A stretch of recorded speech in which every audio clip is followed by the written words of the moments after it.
ar, telescópio de número 127. Estamos juntos pela 127ª vez no último programa de 2022, esse ano bendito, que teve 127 meses. E dou as boas-vindas a ela, doutora Andréa Santos, nossa expert em desobediência. Isso é o quê? Porque eu sou desobediente? Ou porque eu sou advogado? Ou porque são as duas coisas? Olá, pessoal. Serve e você veste ela. Olá, pessoal. Muito feliz. Estamos no nosso último telescópio do ano. Muito bom estar com vocês, meus amigos, sempre. Também Lucas Vieira. Lucas, quantas vezes você foi repreendido e chamado de rebelde na igreja? Meu Deus do céu. Ó, com razão, muitas. Sem razão, não sei quantas vezes foram, não. Mas foram muitas, tá maluco, aprontei demais. Mas, gente, muito bom estar com vocês aí mais uma vez. Bora trocar ideia sobre a desobediência da Deia. E também ele, Rodrigo Quintão, o pastor mais obediente que você vai achar em Campinas e região. E é verdade esse bilhete. Muito bom estar com vocês aí, bora falar sobre desobediência. É nosso dever moral e obrigação desobedecer uma lei injusta.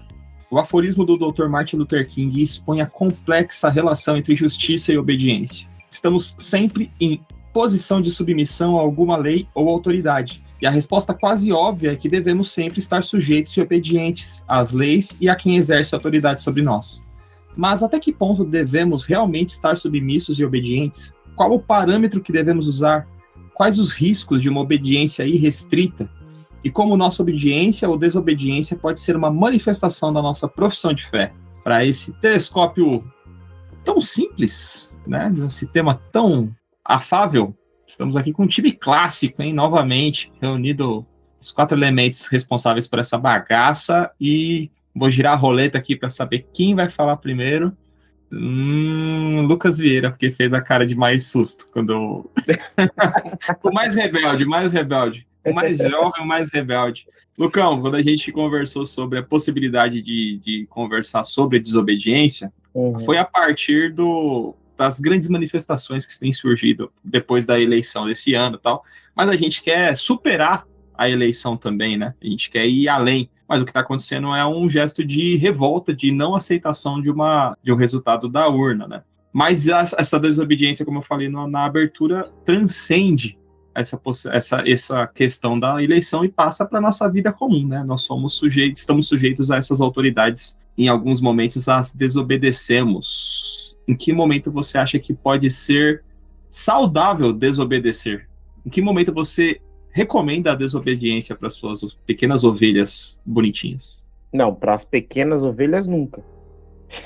Agora para as ovelhas mais velhas, às vezes. Assim, uma coisa, Nani, como bom pastor, né, puxar um texto bíblico, que é de onde surge a ideia de que é necessário obedecer às autoridades. Acho que pode ser que tenha pessoas que nos ouçam e não conhecem esse texto, que é o texto de Romanos 13, em especial. Foi o texto mais usado nas eleições passadas, em especial com a eleição de Jair Messias Bolsonaro, dizendo que todos nós estamos submissos à autoridade, e aquele que desobedece à autoridade está desobedecendo a Deus e indo contra Deus.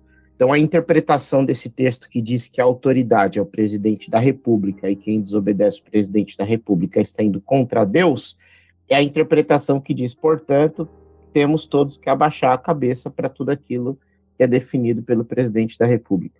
Eu acho que a primeira coisa que a gente pode falar é que essa interpretação ela já começa errada, porque a autoridade estabelecida no Brasil não é o presidente da República. Você tem a Constituição como uma autoridade e você tem o povo como autoridade, pensando na democracia. A segunda coisa que a gente pode começar a pensar é que aquele texto ele inicia a reflexão no capítulo 12, não falando de governo, mas falando de exercício da justiça. O apóstolo Paulo ele começa falando de vingança, ou melhor, ele termina o capítulo 12 falando de vingança, dizendo, olha, não se vinguem, tratem o mal com bem, crendo que a autoridade estabelecida por Deus trará justiça. Portanto, vocês tratem o mal com bem.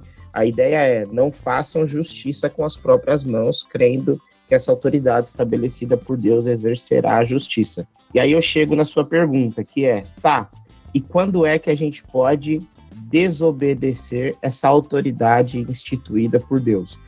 O texto ele diz duas coisas, que a autoridade ela é instituída por Deus para ser serva de Deus no exercício da justiça, e segundo, que a gente precisa obedecer não só com medo da punição, mas a gente precisa obedecer por uma questão de consciência. Então, quando a gente pode desobedecer? O primeiro ponto é o mais óbvio, quando essa autoridade deixa de ser uma serva de Deus para o exercício da justiça. É quando a autoridade estabelecida ela vai contra o direcionamento de Deus. A gente vê isso na Bíblia o tempo todo. A gente vê o faraó mandando matar crianças e a mãe de Moisés desobedecendo, e é por isso que o Egito é perto. A gente vê o Dario dizendo que não podia orar na Babilônia, Daniel desobedecendo, indo para a cova dos leões e Deus livrando Daniel. A gente vê o próprio Jesus, quando nasce, Herodes manda matar as crianças com menos de 2 anos, um anjo diz para José desobedecer Herodes, a autoridade estabelecida. E é por isso que tem a salvação e a redenção humana. Então, o primeiro ponto, e o mais óbvio, sempre que a autoridade ela não é exercida como serva de Deus, mas ela está servindo a si próprio, ela é desautorizada por Deus. Portanto, deixa de ser autoridade. E o segundo ponto é a questão da consciência. E aí eu acho que é o ponto que a gente mais pode conversar aqui, que é a questão de, mas minha consciência acusa certas coisas, a consciência do outro acusa outras certas coisas, mas é a questão da consciência, como é que a tua consciência está diante da autoridade estabelecida e das ordens das autoridades estabelecidas. Acho que é um primeiro ponto, assim, para a gente começar a conversa. É um ponto muito bom, admito. Mas a questão da consciência é treta também, né? Porque ela exige, de certa forma, maturidade nossa, né? Porque certas desobediências que nós, ao longo da nossa vida, praticamos, talvez hoje, com a nossa ótica e com a nossa maturidade, a gente se arrependa de algumas ou reconheça em algumas mérito, né? O problema é que no momento da decisão de obedecer ou desobedecer, ela é impossível ter essa percepção de longo prazo, né? Ou nos arrombos da juventude, você decide tocar rock na igreja quando o pastor falou que não podia, você fala, não, decidi aqui, minha consciência está acusando que eu devo desobedecer. É um exemplo bobo, mas assim, quando a gente está nessa fase de adolescência, por exemplo, que é o que os dois pastores aqui, o Rodrigo já está em família, né, mas já passou por pastoreio de juventude também, é essa fase de revolucionar as coisas e tal, e aí você está mais propenso a essas ações. Como ter essa consciência que o Lucas falou, o Rodrigão, de lidar com situações em que a gente sabe que hoje mesmo a gente não tem a maturidade que nós vamos ter daqui 10, 15 anos, mas as decisões precisam ser tomadas agora, né? Então, dentro do âmbito cristão, né? A gente está trabalhando aqui dentro do âmbito cristão, da espiritualidade cristã, só para situar a gente no mapa aqui. Partindo desse princípio que o Lucas trouxe, que ele foi perfeito aí na explanação do texto e tudo mais, eu acho até que isso é uma coisa muito importante que o Lucas falou, até frisar isso, porque pessoas, quando leem o texto, eles se perdem nesse primeiro. É um ponto de partida muito bom esse, né? E o Lucas foi genial, inclusive, na ideia da democracia, né? Tipo, a ideia da democracia é que a maior autoridade é o povo, né? Todos os poderes provêm do povo. Então, começa por aí. Então, chegando dentro da nossa espiritualidade, a gente entende o quê? Que a nossa espiritualidade ela é mediada pelo Espírito, né? A gente recebe o Espírito Santo, e o Espírito Santo ele faz em nós uma nova consciência. A primeira transformação que acontece em nós é a metanoia, é a mudança de mente, é a mudança de consciência. Então essa nova consciência que agora tem em nós, ela é uma consciência que ela teonoma, eu acho que é assim que fala. Porque a gente tem uma consciência que se chama autônoma, a consciência que se chama é uma que depende do outro, esqueci agora o termo, né? Que é uma consciência dependente, que ela não é uma consciência que tem autonomia, e tem uma consciência que é como se Deus desse autonomia para uma nova consciência, que é uma teonomia, né? Ter uma nova consciência. Dentro da espiritualidade cristã, dentro da teologia, a gente entende isso. Por que a gente fala de uma nova consciência dentro da espiritualidade cristã? Porque é uma consciência mediada pelo Espírito. Então a gente escuta por várias vezes da nossa consciência redimida, passos que a gente deve dar e outros que a gente não deve dar. E isso funciona como algo que nos guia, né, dentro de nós. E essa consciência, ela traz pra gente alguns nortes importantes. Então, por exemplo, no Evangelho de Jesus, você tem um Jesus extremamente desobediente. Você pode ver que ele é extremamente desobediente. Polêmico, hein? Polêmico. Vai Ele é extremamente O desobediente. Chico Gospel vai colocar o pastor. Exclusivo! O pastor fala que Jesus é rebelde. Eu acho que pode parecer algo muito, muito assim, tipo, nossa, mas é uma coisa bem clichê mesmo. Ele é desobediente ao padrão que foi estabelecido pelos fariseus e os mestres da lei. Ele é desobediente ao tipo de olhar, de julgo que foi trazido da lei para o tempo de Jesus. Então, por exemplo, você tem que guardar o sábado. Então, nada era óbvio para Jesus. Todas as respostas de Jesus eram sempre inesperadas, inclassificáveis, né? O Paulo Brabo vai falar isso no livro dele, Em 6 Passos, o que faria Jesus. Ele vai dizer que Jesus sempre era inesperado e que ele busca isso nos discípulos dele. O que ele quer dizer com isso? Que Jesus nunca trazia respostas óbvias, nunca. Até nas situações mais óbvias, que eram tipo assim, essa não tem como, Jesus vai dizer isso. Ele não dizia. Né? Ele não ia para esse caminho. Ele sempre procurava subverter a consciência local para pensar em algo a mais. Então, por exemplo, ele foi maltratado em Samaria, não deixaram ele pregar. Aí ele chega em Jerusalém, o que ele vai contar? A primeira parábola que ele conta, do bom samaritano. É muito engraçado isso, porque ele vai sempre ir um ponto a mais. O jovem rico vem e diz que faz tudo que tem que ser feito. Ele vai dizer, não, falta mais uma coisa. A adúltera foi pega em pecado. A lei diz o quê? Apedreja ela. Ele vai dizer, calma aí, então vocês não têm pecado, vocês apedrejam, então. Então o fariseu vai dizer, olha, eu tenho feito tudo que é certo, a minha oração é essa, e vai dizer, a sua oração está errada. Até diante do elogio, por exemplo, Jesus não é óbvio. Né? Pedro vai elogiar Jesus, vai dizer, não, Jesus, não vai para Jerusalém, você é nosso mestre, a gente ama, ele vai dizer, sai daqui, Satanás. Então, até diante do elogio de Jesus, ele subverte um pouco essa ideia do óbvio, entendeu? Então, existe aí uma consciência diante de situações que prezam pelo quê em Jesus Cristo? Pelo outro. Então, Santo Agostinho vai dizer uma coisa que é polêmica, até inclusive, no meu início do ministério de jovens, eu li e não entendia muito bem. Hoje faz um pouco de sentido quando você entende o início dessa consciência aí de obediência que o Lucas trouxe, que é ama e faz o que queres. Ama e faz o que queres. Se você tem na sua conduta, na sua consciência, a ideia de que eu preciso amar o outro, então tudo que fere o outro não condiz com essa nova consciência que eu recebi de Cristo. Então tudo que fere o outro, tudo que vai agredir o outro, ele é algo que fere a minha consciência, então eu não posso fazer. Eu não posso desobedecer a isso. Então meu padrão máximo é, eu tenho o outro como referência. Então, se aquela minha atitude, se aquilo que eu estou escolhendo fazer está ferindo o outro, está ferindo a liberdade do outro, está ferindo a pessoa do outro, a fé do outro, ou seja lá o que for, eu estou desobedecendo algo que é crucial dentro da minha nova consciência do Evangelho, dentro da minha nova consciência que eu recebi de Cristo. Então, eu acho que essa é a evolução da obediência. É quando ela foge da dogmática, dos critérios escritos, da regra.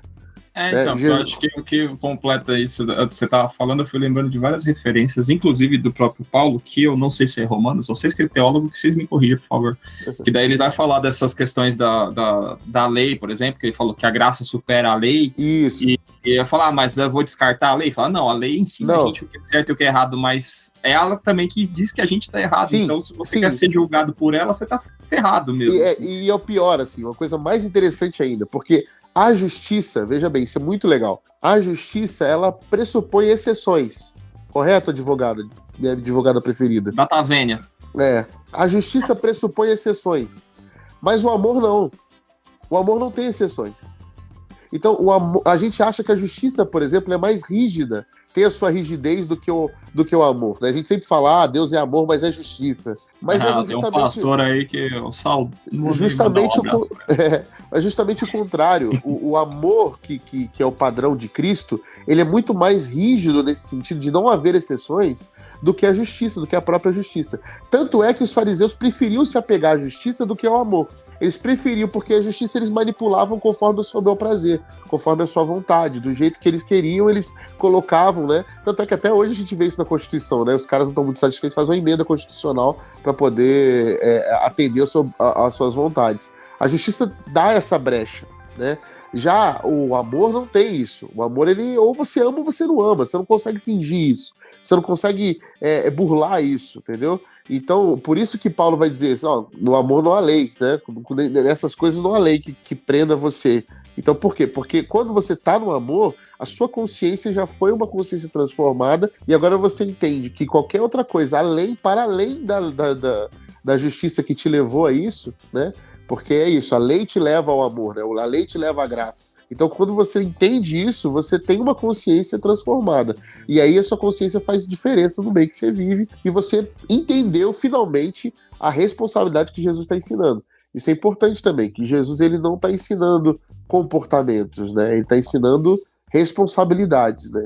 Então essa consciência é uma consciência cheia de responsabilidade, muito mais ética do que dogmática, né? Do que doutrinária. É bem isso que Paulo fala também. Assim, o amor supera a lei. Sem a lei, não existe desobediência. Certo, André? Se não existisse lei, eu não ia poder burlar a lei. Certo, porque aí todo mundo poderia fazer tudo, né? E meio que. E aí, então como resolvemos o problema, porra? Né? É anarquia nessa bagaça. Na verdade, mas eu acho muito difícil viver sem lei. Sabe por quê? Porque ainda que não tenha uma lei escrita, vão ter a lei daquela comunidade, sabe? Porque as pessoas vão meio que criar regras daquilo que eles acham que é certo e errado. Então essa história de, vamos viver sem lei, é muito utópica, porque vão ter as regras daquela comunidade, né? Aquela família. Mas o evangelho não é essa utopia, doutor André. Mas não, eu entendo, eu estou provocando, mas é que eu acho que é exatamente isso, o amor supera a lei, e então, com base no amor, essa legalidade dos comportamentos e atitudes, ela já está superada pela lei do amor, né? Eu acho que um ponto que vocês estavam falando, assim, eu acho que a gente, passando para a prática aqui de sociedade, saindo da bolha supostamente do amor que todos vivem, né, assim, né, porque é um mundo utópico, a gente, né, era o que deveria ser, o que a gente espera e luta e se molda para ser, mas não é de fato, né. Eu acho que hoje a gente tem uma questão muito difícil de lidar e entender, porque cada pessoa acha que está fazendo certo, né? Aquilo, eu vou desobedecer porque eu acho que isso é o certo. E aí você vê uma confusão, né? Assim, de, mas eu amo isso, né? O fundamentalismo, que é uma grande desobediência de tudo. Então, acho que a gente tem hoje uma grande dificuldade, assim, de entender, das pessoas desobedecerem em nome de um amor, vamos dizer. Então, eu não sei, a gente colocar, né, o que é certo, o que é errado, óbvio, na nossa cabeça parece muito claro, e a gente tem a ajuda das leis que foram criadas, né, nesse sentido. Por exemplo, a Constituição, ela dá o direito à desobediência, vamos dizer, mas tudo dentro de uma legalidade, que eu até entendo que é muito no sentido pacífico, que acho que para o sentido cristão é um sentido que faz sentido. Eu vou desobedecer, mas num sentido pacífico dentro daquela legalidade, ou seja, eu não vou causar dano, eu não vou matar outra pessoa, eu não vou atirar na outra pessoa, não vou bater na outra pessoa, não cometer qualquer tipo de violência, nem ao patrimônio. Mas aí é isso, acho que... mas aí você está trabalhando dentro de uma lógica democrática de uma sociedade que ainda não foi rompido a bolha da legalidade. Difícil, né? Difícil isso, entendeu? Essa questão de desobediência dentro do amor, porque para uns esse amor aí diz uma coisa que talvez... Não, mas eu acho que o amor não é pelo que eu sou apaixonado. É a regra do amor dentro desse parâmetro que o Rodrigo falou do evangelho. Mas não assim, eu amo violência doméstica, então eu acho que aqui em casa eu posso... Não é isso. É nesse sentido mesmo que eu tô falando. Mas uma coisa que tu falou... Você vai desobedecer, por exemplo... Se você for ver todas as histórias de manifestações, todas as questões raciais que você vê, teve que partir. E aí que eu acho que, sabe, a discussão ficou um pouco mais complexa, né? Eu não estou falando, por exemplo, de uma greve ou de uma manifestação que foi tudo controlado, mas de outras coisas que foram acontecendo, que a gente viu nessas lutas históricas, que tiveram mesmo que ter passou em nome de uma justiça, né? Então, e aí se a gente é óbvio, as pessoas estavam ali num sentido ético e de justiça que elas entendem necessário. Na nossa lógica cristã, que eles fizeram parte. Mas o outro lado também pode falar, mas dentro do que eu acredito, do que é, né, o cristianismo e tudo mais, também faz sentido. Eu acho que é aí que fica a bifurcação, entendeu? Mas um negócio que você falou que eu achei, que eu até lembrei, de algumas, por exemplo, quando tem o julgamento dos caras depois da Segunda Guerra, né, dos nazistas, que a justificativa dos caras é assim, ó, não, eu matei a galera na câmara de gás, mas é porque eu tava cumprindo ordens, eu não queria fazer aquilo, mas me mandaram fazer, eu sou obediente, né, então eu fui lá e taquei fogo na galera mesmo, mas não porque eu quis, né, é porque eu tava cumprindo ordens, né, ou até mesmo dentro das guerras, que é uma coisa que você acha que é o limite da humanidade, existe regras que devem ser cumpridas dentro de um cenário de guerra, né? Não é matar todo mundo, invadir hospital e matar as criancinhas que tá valendo porque é guerra. Então até nisso existe certa questão que sobrepõe as legislações e entra nessa questão que você tinha falado da humanidade, né? Então não justifica você estar sendo obediente a uma lei que é desumana, então você é culpado por ter obedecido a essa lei, tipo, você não se rebelou contra ela. E assim, tem mais, viu? Tem mais. Dentro da história bíblica, você vê desobediências às autoridades e não chegam nem nesse nível de questões humanitárias. Você vê desobediência em questões religiosas mesmo, assim, dentro da fé e da proclamação do evangelho. Você vê lá em Atos, por exemplo, Pedro vai dizer que vai desobedecer, vai falar claramente para as autoridades, olha, vocês estão mandando a gente não falar, mas a gente vai falar. É sob pena de prisão, inclusive.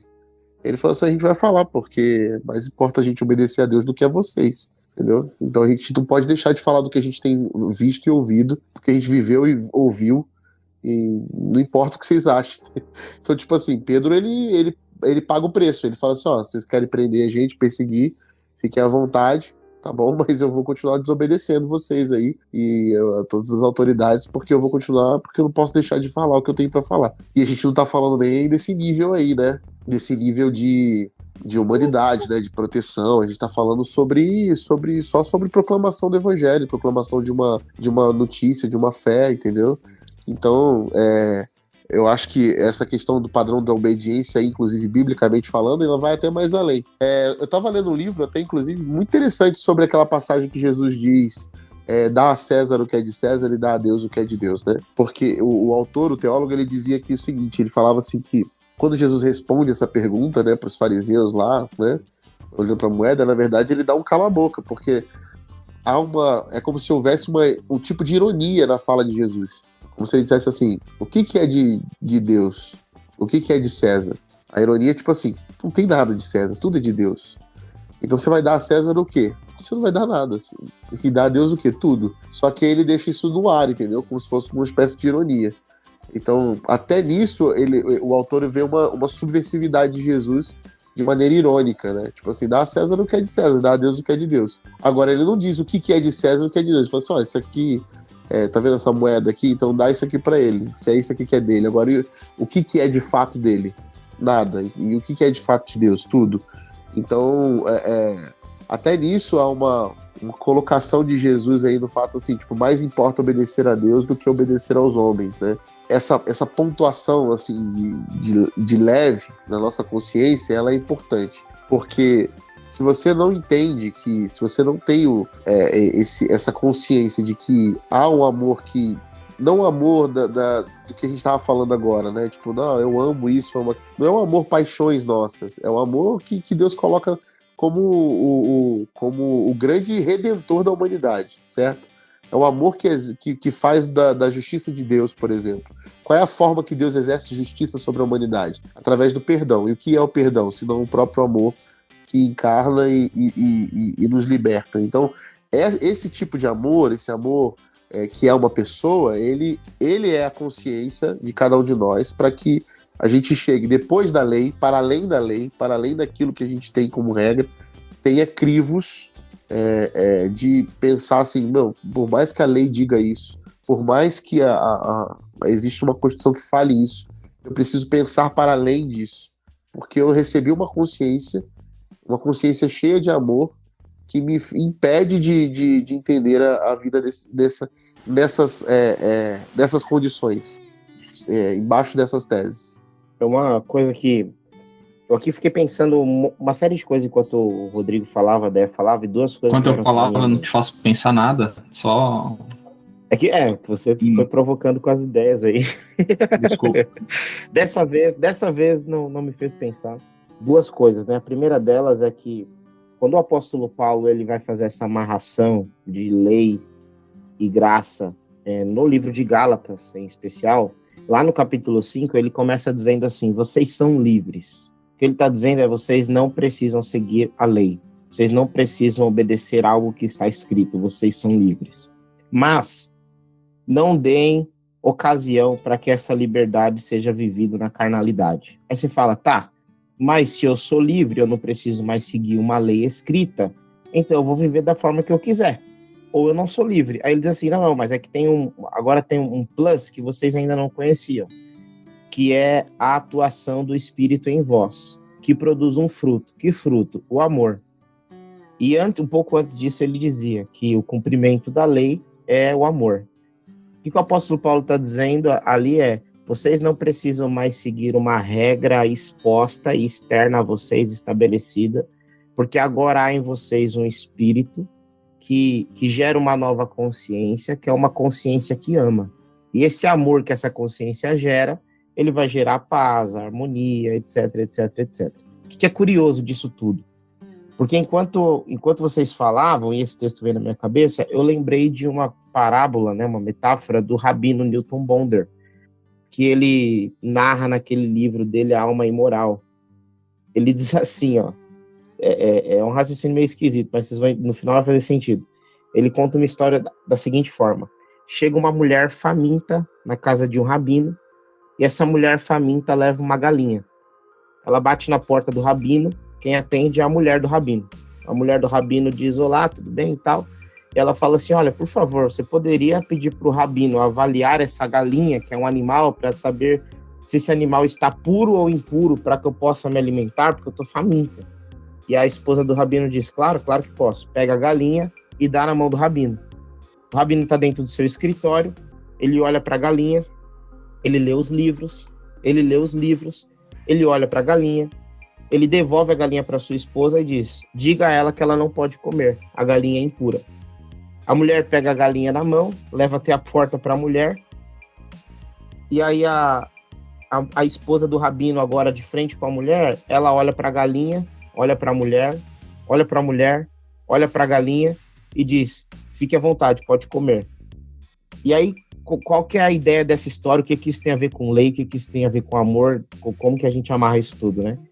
É que essa história está dizendo o seguinte, que por causa da lei, o rabino está dizendo que aquela mulher não pode comer a galinha impura e precisa continuar com fome, porque ele só olha a galinha e a lei. A mulher, ao invés de olhar a lei, ela só está olhando a galinha e a mulher.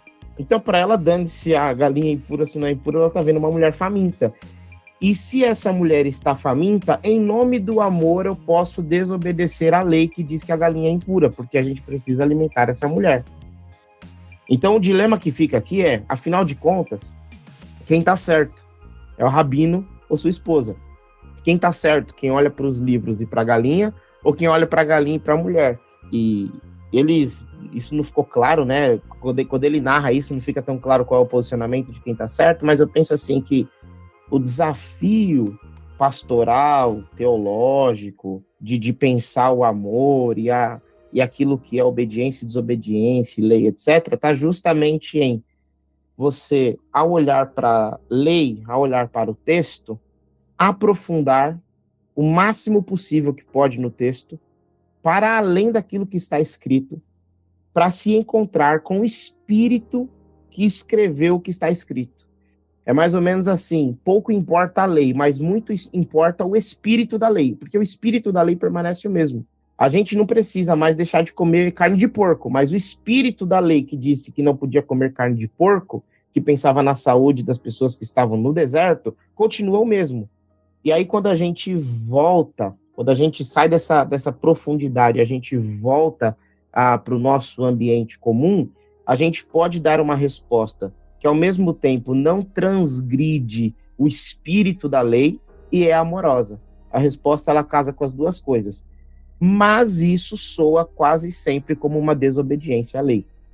Por exemplo, quantas e quantas vezes a Bíblia não foi usada para escravizar? Quantas e quantas vezes a Bíblia não foi usada para a imposição dos homens sobre as mulheres? Até hoje a gente discute se pode ter pastora ou não pode ter pastora por causa de alguns versículos bíblicos. E a minha sugestão é, se a gente consegue aprofundar a letra da lei, não desviar dela, aprofundar nela e compreender o que estava sendo dito, talvez quando a gente voltar para a superfície, a gente consegue trazer uma resposta que não é desobediente ao espírito, talvez à letra, mas nunca ao espírito, e é amorosa ao mesmo tempo. É muito bom essa fala. Foi muito boa, Lucas. É isso.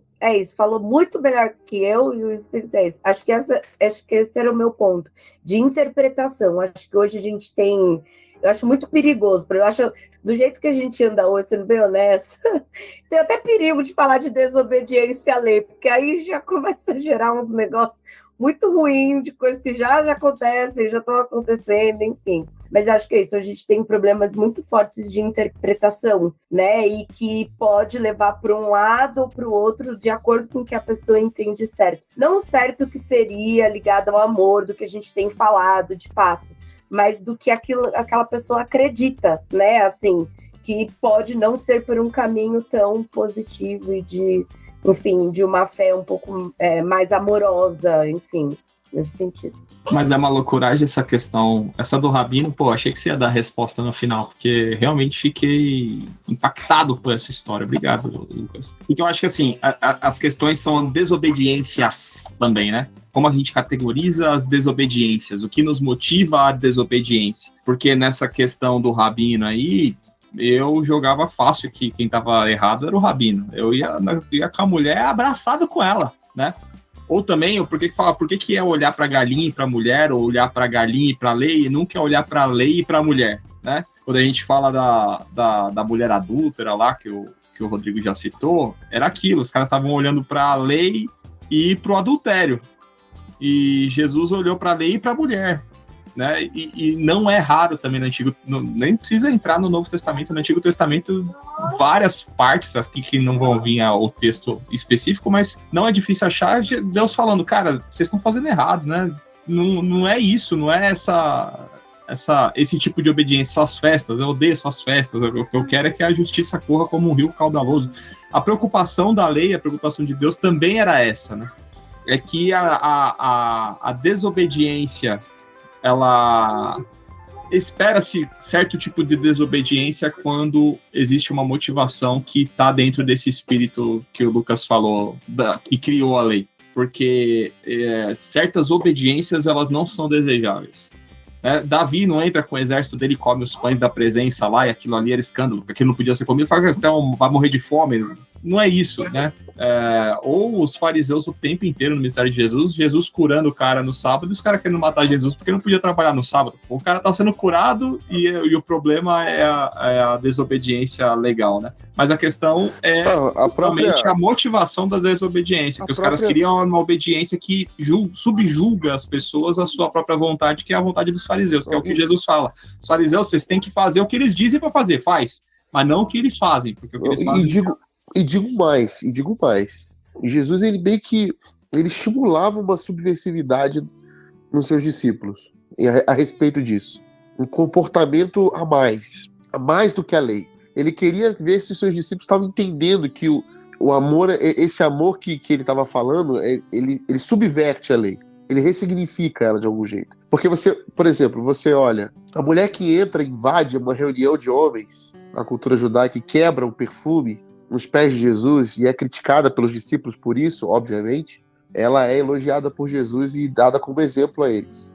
A mulher do fluxo de sangue, que deliberadamente atravessa uma multidão no seu período impuro para tocar Jesus, ela é novamente elogiada por Jesus na sua subversividade, né, social. E a mais incrível de todas, que é a mulher que vai até Jesus pedir pela sua filha endemoniada. E Jesus disse que não ia fazer nada por ela, porque ele tinha um objetivo.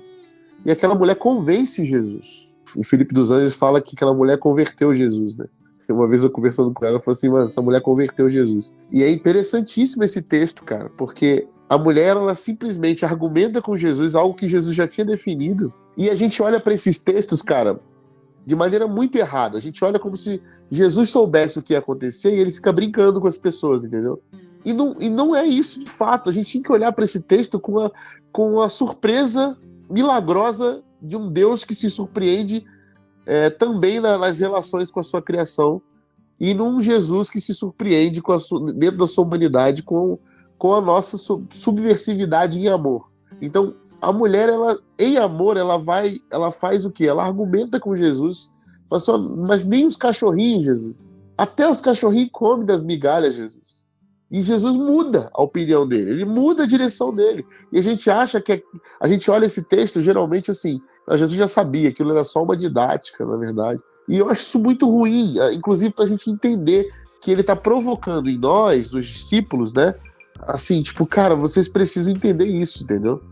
Essa subversividade, essa desobediência amorosa, essa desobediência, entre muitas aspas, que na verdade eles estão indo, em amor, eu estou fazendo algo muito maior, é muito maior. E talvez essa é a palavra que Jesus usa, ou esse é o sentido que Jesus usa ao ensinar para os discípulos de que faríamos ainda obras maiores do que ele mesmo fez.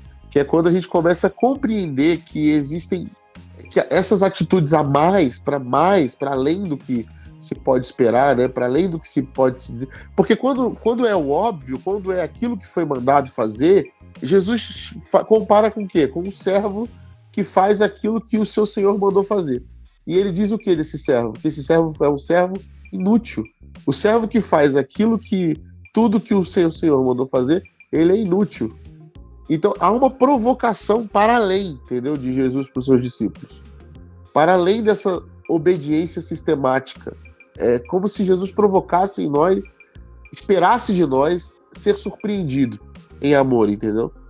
Odeia, você, quando um funcionário seu te desobedece, você fica feliz ou você fica triste? Fala aí. Não, eu fico triste, né? Você não dá parabéns pra ele? Você fala, pô, você se me obedecesse, mas acho que depende muito do tipo de desobediência. Uma coisa é quando a pessoa se rebela e impacta num projeto inteiro, sabe? Assim, descabeçado. Outra coisa... na ideia, tipo o Diabo Veste Prada, sabe? A pessoa chegando na sala da DEA e fala assim, doutora Andréia, aqui o relatório de 1000 páginas que você pediu pra eu escrever aqui. Aí você fala, mas eu pedi 1000 páginas, quantas você fez? 1000?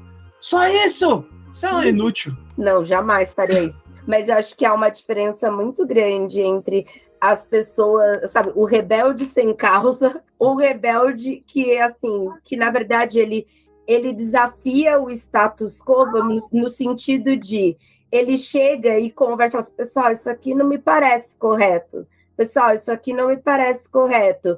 Acho que, inclusive, a evolução da sociedade, o desenvolvimento vai em torno disso, né? As leis, elas foram mudando com os anos, porque os contextos mudam e teve várias pessoas, óbvio, que a gente, nesse meio tempo, muitas pessoas passaram por todo tipo de violência em todos os tipos de direitos. Mas no ambiente de trabalho, né, pelo amor de Deus, né? Uma pessoa que começa a ficar lá enlouquecida, primeiro, vou falar, se afasta de licença, porque eu acho que você precisa de uma ajuda terapêutica. Segundo, né, que eu acho que aí é sempre um ponto, o diálogo tá aí para isso, né? Para se abrir, pelo menos na minha equipe é isso. Mas eu acho que em termos de a desobediência para a sociedade, nessa medida, né, de tentar, de revisar e de entender contextos, ela é muito benéfica, né, porque acaba, enfim, olhando contextos que não fazem sentido mais, né, na verdade nunca fizeram, mas naquela época fez, enfim. Acho que nunca é uma coisa fácil, né? Só chegar e falar, olha, eu não concordo, né? Se fosse assim, não tinha guerra, não tinha nada, né? Não tinha esse monte de violências, essas coisas, né? Por isso que eu acho que é um assunto muito complexo, naquela linha tênue ali do que é positivo, do que é benéfico e do que não é, e de quando parte-se para uma violência e quando não. Não que eu defenda a violência, mas, enfim. Teve alguns movimentos. A bom entendedor, meia palavra basta. E Lucas, vamos lá, então, na igreja também. Essa juventude translocada aí que você pastoreia, quando tem uns casos assim, da galera se levantando, pô, pastor não pode fazer isso e tal. E como é que você lida com as desobediências dentro assim, como é que você media essas questões? Na prática, dá uma dica prática para pais e pastores que nos ouvem aqui, que lidam com era para dar dica prática, deixa eu falar uma coisa antes. Eu tive uma fala há uma semana com um grupo de jovens da igreja, indignados com algumas questões e tal, que viveram, né, não que estão acontecendo hoje na igreja, mas questões de disciplina, de como foi, uma menina voltou, tinha engravidado, tinha sido exposta, eu não era dessa igreja ainda quando isso aconteceu, e ela voltou agora e tal. E aí eu tive uma fala para um grupo de jovens, uma fala extremamente perigosa para mim, inclusive. O que eu disse para eles foi: toda essa revolta, todo esse olhar de não pode ser assim, isso é violento, isso agride, isso machuca, tudo isso vocês precisam expressar e expor para mim, para o pastor sênior da igreja, para a diretoria, para a assembleia, porque é por meio dos jovens que as mudanças e as transformações acontecem. Geralmente, né? Não todas, claro, mas geralmente é por meio dos jovens, por meio daqueles que estão sedentos pelas utopias, sedentos por virtudes desconhecidas ainda. É por meio deles e a partir deles que as grandes transformações acontecem. E a minha fala para eles foi essa: por favor, se vocês perceberem que nós pegamos um caminho que não tem a ver com o caminho de Jesus de Nazaré, mas é um caminho mais da tradição, do fundamentalismo, do conservadorismo, um caminho que é comum ou qualquer coisa desse tipo, briguem, se expressem, falem, não digam amanhã: a igreja causou tal dor, a igreja fez isso, a igreja fez aquilo. Não, entenda-se como parte da igreja e grite do lado de dentro e transforme a sua comunidade. Essa fala foi uma fala contra mim, inclusive, porque esses jovens estão na minha igreja, então se uma hora eu fizer alguma besteira, eles com certeza vão falar.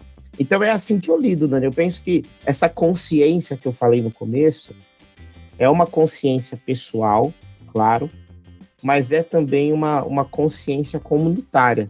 A psicanálise, ela traz, inclusive, essa ideia de que existe uma consciência de grupo. E quando existe um grupo que é completamente hegemônico, a consciência desse grupo está viciada e pode ser, e pode pegar um trilho que esse grupo jura de pé junto que está certo sem estar. Mas quando a gente fomenta que dentro desse grupo não haja hegemonia de consciências e de pensamentos, mas que nós sejamos provocados uns pelos outros, o que a gente está dizendo é: esse grupo não está fechado, esse grupo está disposto a pensar, a mudar, a se transformar, a fazer autocrítica, a dar passos adiante. Então é assim que eu tento lidar com as rebeldias, claro, rebeldias nesse sentido daqueles que estão diante do amor, não rebeldia do sujeito que quer porque quer pegar todas as meninas lá da igreja e tal. Não, isso não. Aí eu falo, só. Mas isso é muito legal de pensar, né, cara? Um ambiente em que não existe rebeldia é muito perigoso, cara. O ambiente onde não se tolera a rebeldia, a desobediência, onde não vou nem dizer fomentar, né? Como talvez você tenha feito, né? Não que você tenha, mas como talvez possa ser interpretado, mas um ambiente em que não se tolera a desobediência é um ambiente extremamente violento e perigoso, né? E que não cria nada, né? Acho que não cria, não desenvolve como sociedade, como grupo, como fé. Eu acho que é isso, né? Numa certa medida, isso é importante. Acho que diferente desses sistemas mais macros, mas quando você está vivendo numa comunidade, numa empresa ou um grupo, a importância do diálogo e assim de: pessoal, será que a gente não precisa repensar? Pessoal, será que a gente não precisa repensar? Eu acho que isso faz parte, né? Daí que se tem inovações, enfim, de todos os sentidos, de revisão de pensamento, de quebra, né, de paradigmas. Acho que muitas coisas que a sociedade, a igreja, as empresas, enfim, vão conquistando é justamente disso, né? De sempre ter esses rebeldes, vamos dizer assim, de que, pessoal, será que isso aqui não vale repensar? Né? Eu acho que esse é o ponto, né? Mas também tem a questão de também ser chocante e aí acho que todo mundo, de alguma forma, de nós, né, nós 4, estamos nesse período em de que a gente não é mais os rebeldes, mas aqueles que têm que lidar com a rebeldia, né? Aqueles que têm que lidar com a desobediência. A gente não é mais o desobediente, né? Eu e o Rodrigo já com crianças em casa, por exemplo, né, que já me peguei pensando em algumas vezes, não foi raro, de eu dar uma orientação para o Max, por exemplo, que é um pouquinho mais velho, torcendo para que ele não siga aquela regra de maneira tão irrestrita assim, sabe? Mas eu não posso falar isso para ele, que eu tenho que esperar que ele tenha autonomia de... Ou que desenvolva um senso crítico também às ordens que a gente dá, né? Mas eu acho que é mais que isso. Existem certas ordens que elas não podem ser dadas, mas que você espera que elas sejam realizadas, inclusive em desobediência àquilo que está se falando para se fazer, sabe? Eu já me peguei em algumas orientações pro Max, assim, nessa expectativa, sabe? De eu não poder falar que aquilo ali ele deve fazer, falar que é errado, que ele não pode, mas na esperança de que ele não siga aquilo irrestritamente, porque ele vai ser um tonto se ele fizer isso, sabe? Eu acho que a paternidade ensina muito sobre perspectivas, inclusive na leitura bíblica, na leitura bíblica, assim, né? Ou sobre quando a gente dá uma ordem e a gente depois percebe pelos nossos filhos que são ordens que acho que não é uma ordem que faz muito sentido, né? Mas não tá nesse momento, Rodrigo, também, que eu tô falando da gente estar nessa passagem de ser a geração, porque como a gente sabe, geralmente é a geração mais jovem que se rebela contra o status quo, mas que a gente estabilizou o status quo dentro daquilo que era a reivindicação nossa, e agora a gente lida com uma nova geração que trazem novas demandas que pra gente não eram necessárias antes. Então eles que são os rebeldes, né?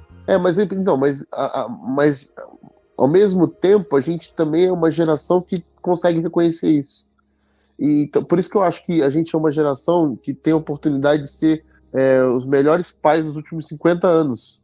Porque a gente consegue ter tanta informação e tanta condição de reconhecer e de perceber isso, que as escolas antigas, que eu digo escolas sociais, né, antigas, não conseguiam ver isso antes.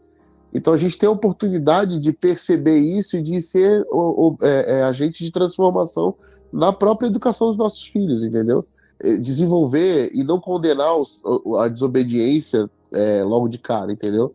A desobediência, ela em si, ela tem um senso de questionamento. E é interessante isso. Se você vê no Éden, por exemplo, a desobediência, Deus ele questiona, ele mesmo sabendo o que tinha acontecido, né? Ele questiona Adão. O que aconteceu? Quem te disse isso?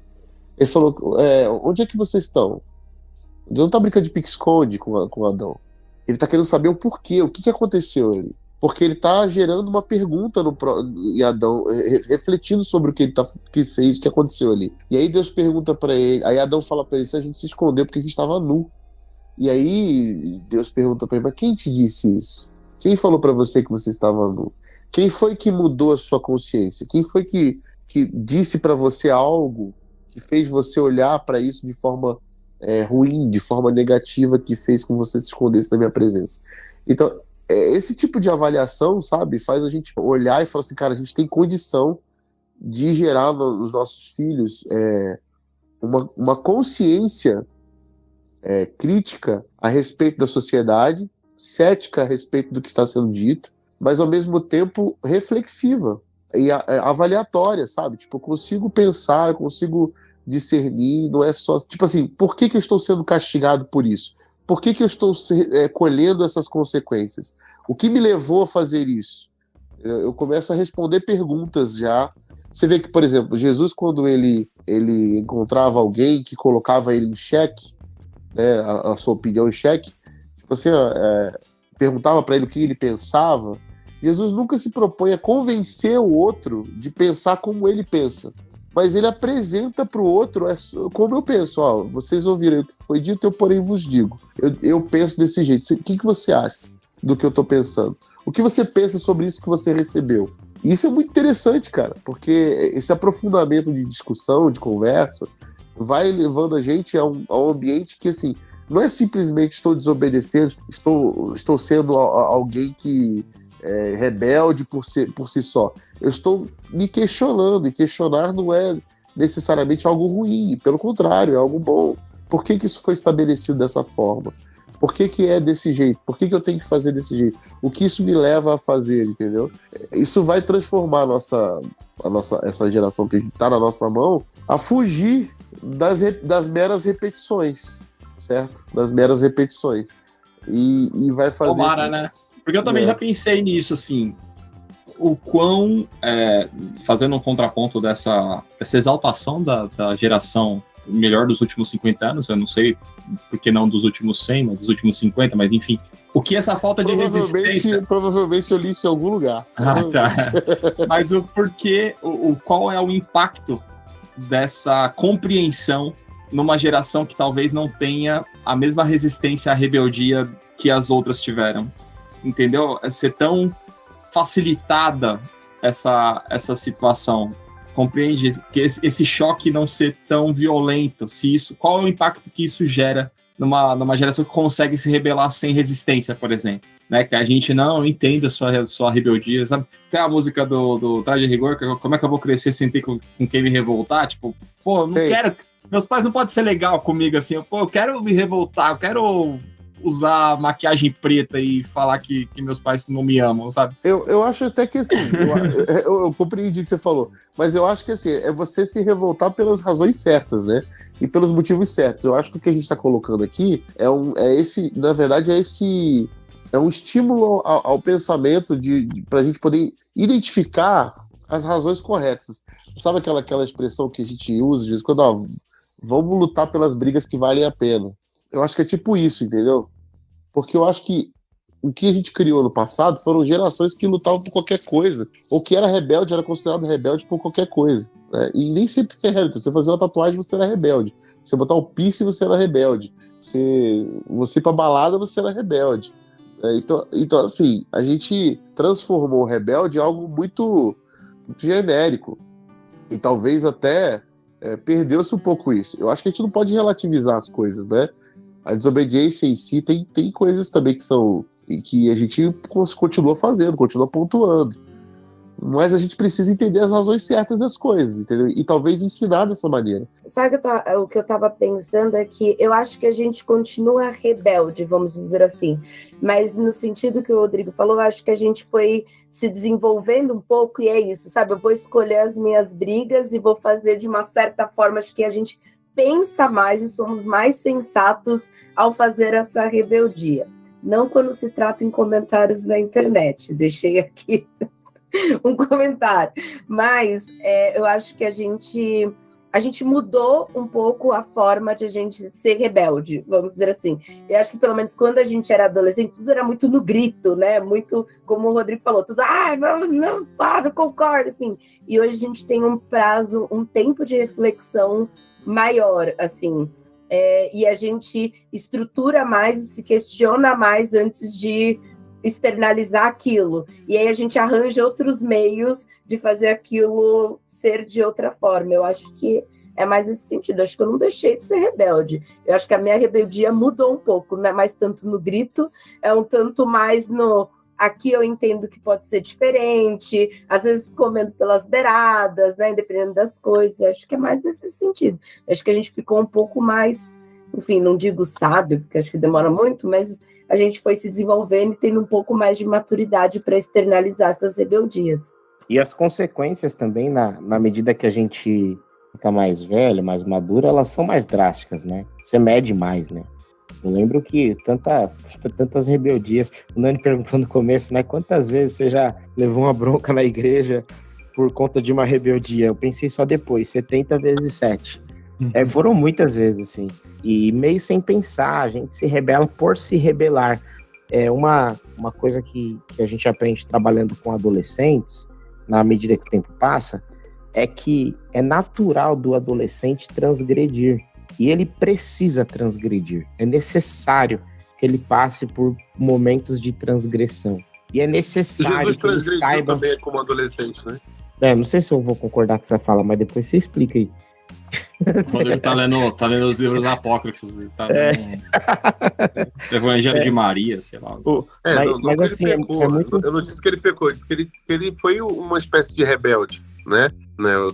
Quando ele fica em Jerusalém e não fala nada pros pais, por exemplo. Né? Ele ficou lá, mano. Ele não falou pros pais que ele ia ficar em Jerusalém. Ele, de certa forma, ele foi uma desobediência. Porque os pais foram embora, ele ficou e, mano, quando os pais voltaram, ele só virou e falou assim: vocês deviam saber que eu tava aqui, entendeu? Então, e Jesus estava na sua... Meteu um deboche ainda.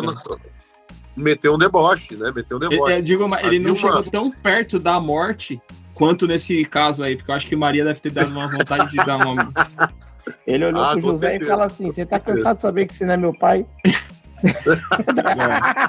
Antes da cruz, depois ele fugia dos fariseus que queriam matar ele, mas nunca ele chegou tão perto de morrer quanto ele. Mas completamente. Certeza.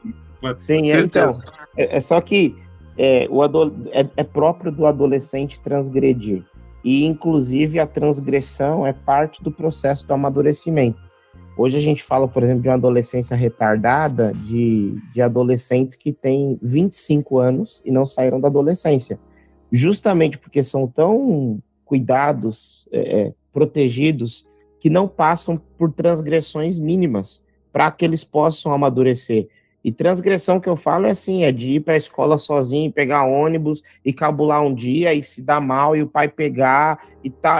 Essas transgressões menores, né? E hoje eu vejo, por exemplo, muito que o nosso papel como adulto é possibilitar esse crescimento, essa transgressão, mas protegendo para que essa transgressão não traga traumas e nem erros permanentes. Mas as transgressões, elas são necessárias. E na medida que a gente vai passando pela fase da adolescência, a gente vai percebendo que transgredir tem preços, que transgredir por transgredir é furada, e os preços, por vezes, são caros demais. E experimentações sociais. Né? Experimentações sociais. Eu digo que essas transgressões são as experimentações sociais. Chega um momento que a gente quer experimentar algo que tá ali, que a gente pode fazer. Sabe aquele negócio assim, tipo, você não sabe fazer isso aqui, então não faz. Aí você olha assim, eu já observei isso aqui, eu acho que dá para eu fazer. Aí você vai lá e faz. Então, essa experimentação social que a gente chama dessas transgressões que, por exemplo, o Cristo fez lá quando resolve ficar. Eu conheço Jerusalém, conheço isso aqui, acho que dá para ficar aqui trocando ideia, eu acho que não vai pegar nada não, entendeu? Sabe aquele experimento dos vídeos, um vídeo clássico das crianças com o brigadeiro, coloca na criança na frente dela e fala assim, já viu esse vídeo, Lucão? Coloca na frente da criança e fala assim, seu avô vai ficar 5 minutos aqui, eu vou sair da sala, quando eu voltar, se você não tiver comido brigadeiro, eu te dou outro brigadeiro. Aí a criança, você nunca viu, Lucão? Não. Eu já vi. Pô, é maravilhoso, eu vou achar no YouTube. Não, pô, tem umas que fica suando, assim, olhando pro brigadeiro e falando, meu Deus. Mas tem uma muito boa, que eu vi que são 2 irmãos, eles põem as balinhas na frente, assim, os 2 irmãos.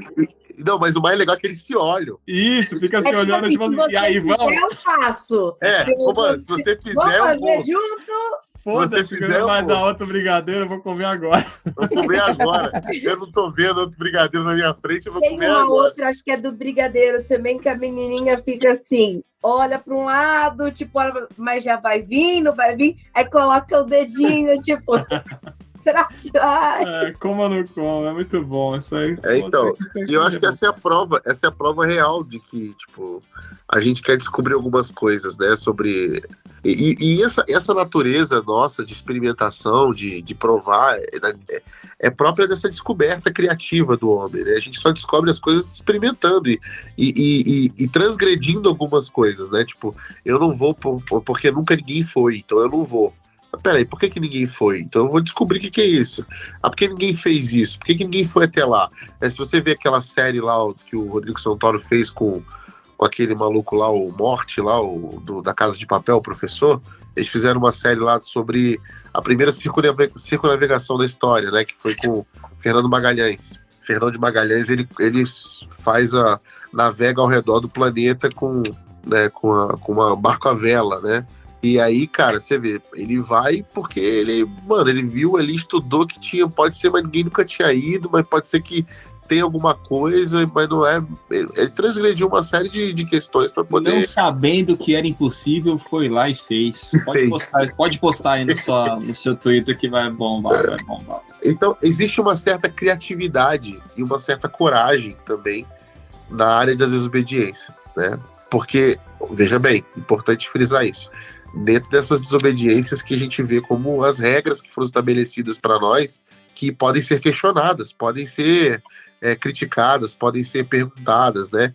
Então é importante que a gente faça isso, né? Que a gente entenda o para onde, o porquê e do que está sendo dito, né?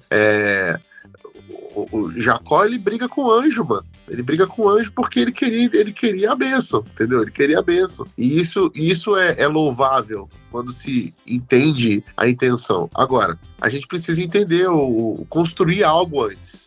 Então, eu conversava com um amigo meu que ele fala assim, mano, como que você entende que você vai ensinar seus filhos nisso? Aí eu falei, cara, eu acho que eu vou ensinar eles da maneira mais conservadora possível. Porque eu sei que no futuro a gente vai ter que desconstruir isso aí. Então, como eu desconstruí um dia. Então, o que eu não vou deixar de ser é honesto. Embora conservador, eu serei honesto. Qual é a diferença? A diferença é o seguinte, que no passado, a minha mãe dizia que se eu comesse balinha de São Cosme e Damião, eu ia passar mal e eu ia pro inferno. De algum jeito eu estaria vendendo a minha alma ao capeta. Dessa vez eu vou dizer assim, ó, eu não quero que você coma balinha de São Cosme e Damião, mas se você comer, não vai acontecer nada com você, entendeu? Você vai só comer umas balinhas diferentes. E isso é importante a gente... por que a gente não comemora Halloween? Olha, a gente comemora Halloween porque isso não faz parte da nossa cultura. Mas não quer dizer que se você se vestir de Halloween, de bruxa, de coisa, você está fazendo algo errado. Então, assim, ser honesto não impede que você seja conservador. E ser conservador não impede que você seja honesto. Então, criar desse jeito, para que depois haja uma desconstrução baseada em críticas e em questionamentos, eu acho mais saudável do que a gente também desconstruir absolutamente tudo a respeito e depois viver essa música aí que o Hernani falou. Você não tem com quem se rebelar ou contra quem questionar. Você desconstruiu tanto que tá tudo vazio, entendeu? E esse eu acho que é um perigo também, quando a gente não estabeleceu algumas questões importantes para serem desconstruídas ou para serem propriamente questionadas, entendeu? Mas seguimos tendo com quem nos revoltar, inclusive com o relógio que corre e nos obriga a terminar esse programa. Nossa, que engancho, hein? Tô ficando bom nisso. Inclusive com o relógio que nos obriga a dar tchau. E começo agradecendo, eu apresentei primeiro, foi dando tchau pro Rodrigo, esse muso da internet brasileira. Beijo, obrigado. Rodrigo, Feliz Natal, obrigado. Feliz Ano Novo. Se eu não te ver até ano que vem, boas festas e se espirrar, saúde. Feliz Páscoa. Não, até a Páscoa, pô. Espero que a gente tenha telescópios gravados até a Páscoa. Não, tô brincando. Obrigado pela parte que me toca aí do muso, tá bom? Obrigado também. De nada. Também não penso mesmo de você, mas acho você um cara inteligente. Valeu, gente, obrigado, foi muito bom trocar ideia com vocês, valeu mesmo. Beijo, Déia, beijo, Lucas, beijo, Nani. Lucas Vieira, beijo no seu cérebro. Valeu, beijo, gente, bom demais trocar ideia e bom demais nós termos comemorado ontem o 3-1 do Brasil em cima da Croácia. Fantástico. Tomara. Olha aí, o bolão foi isso aí que eu arrisquei. Pela fé, não sabemos ainda se o Brasil foi campeão, se perdeu, são temas para próximos telescópios aí. 3-1 na Croácia, no bolão. Beijo, gente. Beijo. E Andréia Santos, a maior entusiasta dos pombos que habitam o Brasil. Sou da tropa do pombo. Esse sim é um jogador de verdade. Quero deixar só isso. Quem entendeu, entendeu. Quem não entendeu... Chupa Neymar. É isso. É muito bom, meus amigos, estar com vocês. Posso deixar a indicação de um livro que eu lembrei? Recadinho do coração, falei. Recadinho do coração, quando o Rodrigo estava falando sobre justiça. Esse livro, enfim, é um... Diga o nome do livro e o... Chama Justiça, o que é fazer a coisa certa, de Michael Sandel.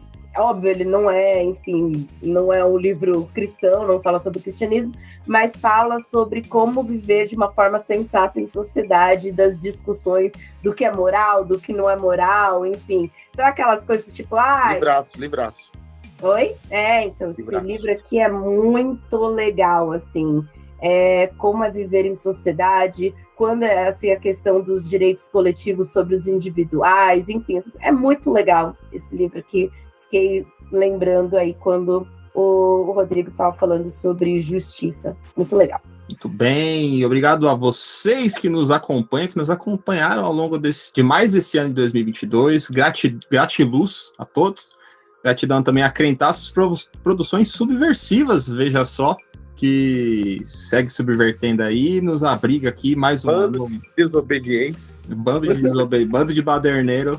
E a quem nós agradecemos mais uma vez também pela parceria. Siga-nos nas redes sociais, @canal Telescópio, siga também a Crentaços, e a gente vai se vendo por aí. Telescópio, pés no chão, olhando pro alto. Tchau.